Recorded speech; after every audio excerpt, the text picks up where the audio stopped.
Have you ever stopped to think about how a huge international meeting happening thousands of miles away can actually change the rules in your own neighborhood? Well, today, that's exactly the journey we're going to trace. From these big global handshakes all the way down to the specific numbers that protect the air we breathe. It's a wild story that connects the world stage right to your front door. So this is really the big question, isn't it? How on earth does a meeting in Stockholm, way back in the 70s, have anything to do with your health today in Mumbai or Delhi or anywhere else? It feels like a massive jump. But as you're about to see, there is an incredible, direct line that connects these two worlds. Okay, so let's rewind. Our story really kicks off in the early 1970s. This was a time when the entire world was kind of having a collective uh-oh moment. Everyone was realizing that all this amazing industrial growth was coming with a massive price tag for the planet. The environment was in real trouble. And for the very first time, nations understood they had to do something about it, together. And that big wake-up call led to a whole series of landmark global meetups. It all started with Stockholm in '72. That was the first time the world really got together just to talk about the environment. Fast forward 20 years, you get the Rio Earth Summit, which made sustainable development the new buzzword. Then Kyoto in '97 got serious with the first ever binding targets. And, of course, more recently, the Paris Agreement pulled almost every country on Earth into one single plan. Each one built on the last, creating the global playbook we have today. But if you want to trace it all back to a single point, it's Stockholm, 1972. This was the true watershed moment. Before this, countries mostly treated pollution like it was just their own local mess to clean up. Stockholm completely flipped that idea on its head. It established this powerful new thought: pollution doesn't carry a passport, and protecting our planet is everyone's job. And out of that conference came these foundational ideas. Things like, we need to safeguard our natural resources, or your country can't do things that harm another country's environment. And maybe we shouldn't dump toxic junk into nature faster than it can handle it. I know this all sounds like common sense to us now, right? But back in 1972, this stuff was revolutionary, and these principles became the DNA for almost every single environmental law that came after, especially in India. So, you've got this big global momentum.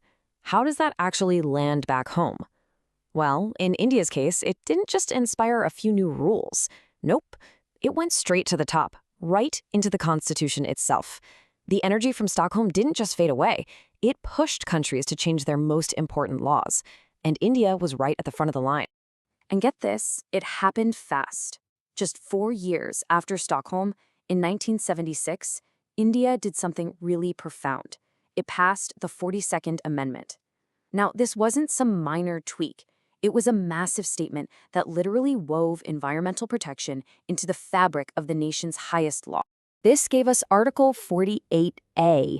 You can think of this as the Constitution basically giving the government its marching orders. It's not a friendly suggestion. It's a direct command for the state to get out there and actively make policies and laws to protect the environment. But it didn't just put all the pressure on the government. The amendment also added Article 51-AG, and this one's for all of us. It makes protecting the natural environment a fundamental duty for every single citizen. It's a brilliant move because it says, hey, this isn't just a government problem, it's everyone's responsibility. So what you get is this powerful pincer movement. On one side, you have the state, which is legally required to be the guardian of our natural resources. And on the other side, you have us, the citizens, who have a fundamental duty to be the protectors. It's a partnership written right into the Constitution. And then, the judiciary delivered an absolute masterstroke. The Supreme Court took a look at Article 21, the fundamental right to life, and asked a revolutionary question. What good is a right to life if the air you breathe is killing you? They ruled that the right to life automatically includes the right to a clean and healthy environment. This was a total game changer. It turned a nice idea into a fundamental right that every single Indian could demand in court. Okay, so the Constitution has laid the groundwork. But a foundation is useless without walls and a roof, right? The next step was to build the actual legal machinery, the specific laws and tools that could enforce these rights. This is where the law really grew some teeth. And one of the first tools they used was, funny enough, super old. It came from the Indian Penal Code of 1860. The idea of a public nuisance, basically anything that causes harm or annoyance to the public, was already there. And the courts had this brilliant idea. hey, what if we use this old law for a new problem? So a factory spewing toxic smoke? That's a public nuisance.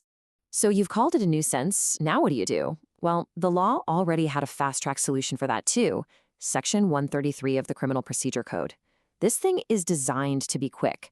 A citizen can report a polluter, a magistrate can issue an order to stop them, like right now, and that order can become permanent.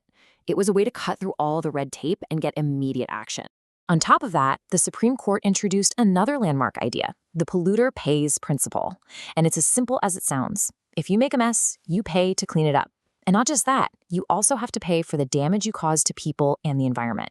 It makes polluting a very, very expensive business, which is a pretty good way to stop it. So we're almost at the end of our chain. We have the big global ideas, we have the constitutional rights, we have the legal tools. But there's one crucial piece missing. How do you actually define polluted? How much is too much? You can't just go to court and say, the air feels dirty. You need hard numbers. You need science. And this is what it all boils down to. This is where the rubber meets the road. These are the National Ambient Air Quality Standards. This table lays out the cold, hard, legal limits for all the major pollutants. Things like PM 2.5, that superfine dust that gets deep into your lungs, or sulfur dioxide. And these aren't just helpful suggestions. They are the law. Let's just focus on one of those numbers for a second. 40. 40 micrograms per cubic meter. It sounds so technical, so abstract. But what does that number really mean? Why should we care so much about this one specific figure? Well, that number is the answer to our original question. It is the final, tangible result of this entire 50-year journey.